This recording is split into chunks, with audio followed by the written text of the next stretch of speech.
Hello everyone, আসসালামু আলাইকুম। আশা করছি সবাই অনেক ভালো আছেন। তো আজকে আমি আপনাদেরকে দেখাবো কিভাবে আপনারা আপনাদের কভার ফটোটা আগের লাইক, কমেন্ট সবকিছু ঠিক রেখে আবারও আপলোড করতে পারেন।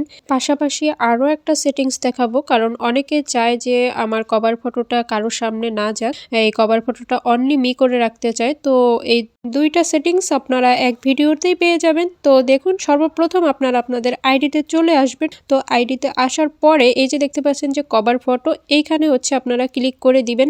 তো এখানে ক্লিক করার পরে দেখতে পাচ্ছেন যে এখানে লেখা চলে এসেছে সি কভার ফটো। আমি সি কভার ফটোর উপরে একটা ক্লিক করে দিচ্ছি।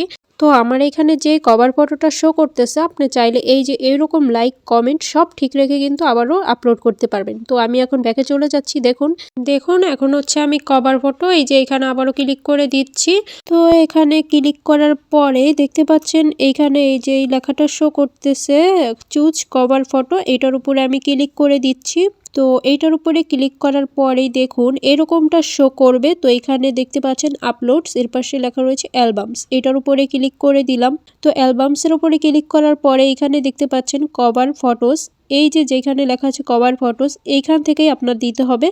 মানে আপনি যদি আগের লাইক, কমেন্টগুলো ঠিক রেখে দিতে চান তাহলে এইখান থেকেই দিতে হবে। আপনি যে প্রোফাইল পিকচার অথবা ফিচার্ড ফটোস এইগুলো থেকে কিন্তু দিতে পারবেন না। তো আশা করছি এতটুকু আপনারা ক্লিয়ার হয়েছেন যে আপনারা এখান থেকে প্রোফাইল পিকচার্স এবং ফিচার্স ফটোস এগুলো কোনোটা থেকে দিতে পারবেন না। তো এখন আমি কভার ফটোস এটার উপরে ক্লিক করে দিচ্ছি। এখানে ক্লিক করার পরে দেখতে পাচ্ছেন এখানে আমার এই যে এগুলো সব হচ্ছে কভার ফটো ছিল আগের। তো আমি যেহেতু এইগুলো থেকে একটা যে কোনো একটা আগের লাইক, কমেন্ট সহ আমি আপলোড করতে চাচ্ছি, তাই এখান থেকে যে কোনো একটা আমি বেছে নিচ্ছি। তো দেখুন আমি হচ্ছে এই যে এই ফটোটা এখান থেকে সিলেক্ট করে নিলাম। তো এটা এখন জাস্ট উপরে দেখতে পাচ্ছেন যে কর্নারে সেভ অপশন লেখা রয়েছে, ওইটার উপরে এখন আমি ক্লিক করে দিচ্ছি। আমি এখন এই সেভ অপশনের উপরে ক্লিক করে দিলাম। এই যে দেখতে পাচ্ছেন এই কভার ফটোটা কিন্তু আপলোড হয়ে গিয়েছে অলরেডি। তো আমি এখন এখান থেকে ব্যাকে চলে যাচ্ছি, দেখি এটা লাইক, কমেন্ট সহ আপলোড হয়েছে কিনা।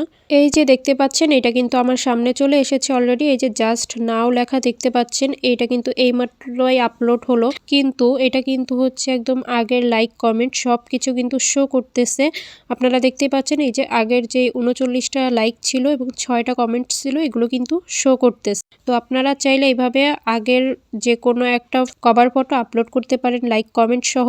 তো এবার হচ্ছে আমি দেখাচ্ছি কিভাবে আপনারা অনলি মি করে রাখবেন, মানে আপনাদের এই কভার ফটোটা অন্য কারোর সামনে যেন না শো করে, ওইটা কিভাবে করবেন। তো দেখুন আবারও এই কভার ফটো এখানে আমি ক্লিক করে দিচ্ছি। এখানে ক্লিক করার পর দেখতে পাচ্ছেন চুজ কভার ফটো, এটার উপরে ক্লিক করে দিলাম। এইখান থেকে আপনি হচ্ছে এখন আপলোডস অথবা অ্যালবামস যে কোনো একটা ক্লিক করে দিতে পারেন। তো এখান থেকে দেখতে পাচ্ছেন আপনারা profile picture, featured photos, cover photos, এখান থেকে আপনারা যে কোনো একটা আপনারা সিলেক্ট করে নিতে পারেন এই তিনটা থেকে। তো যেটা ইচ্ছে ওইটাই নিতে পারেন, যেহেতু এটা আপনি কারোর সামনে শো করাতে চাচ্ছেন না, তো আপনারা যে কোনো জায়গা থেকে নিতে পারেন। তো আমি প্রোফাইল পিকচার এটার মধ্যে ক্লিক করে দিচ্ছি, এখান থেকে নিয়ে আমি দেখাচ্ছি। তো দেখুন এখানে সকল প্রোফাইল পিকচারগুলো কিন্তু শো করতেছে। তো আমি যে কোনো একটা সিলেক্ট করে নিলাম। তো এখান থেকে নেওয়ার পরে এই যে আমি এইটা এখন দেখুন share dude update to fit, এটা আমি উঠিয়ে দিব এখান থেকে। ঠিক আছে, এই টিক মার্কটা আমি এটা সরিয়ে দিচ্ছি এখান থেকে ক্লিক করে। তো এটার উপর ক্লিক করে দিলাম। এখন হচ্ছে আপনারা উপরে দেখতে পাচ্ছেন সেভ, এই সেভ লেখার উপরে এখন আমি ক্লিক করে দিচ্ছি।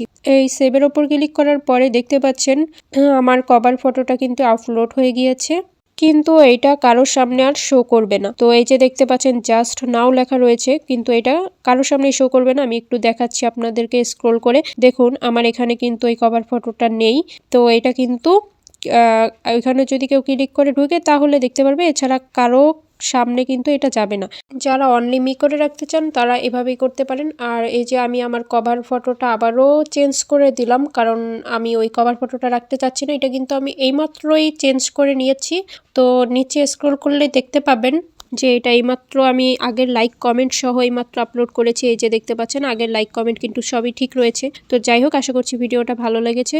তো অবশ্যই যদি নতুন হয়ে থাকেন তাহলে অবশ্যই সাবস্ক্রাইব করে রাখবেন এবং লাইক, কমেন্ট করে রাখবেন।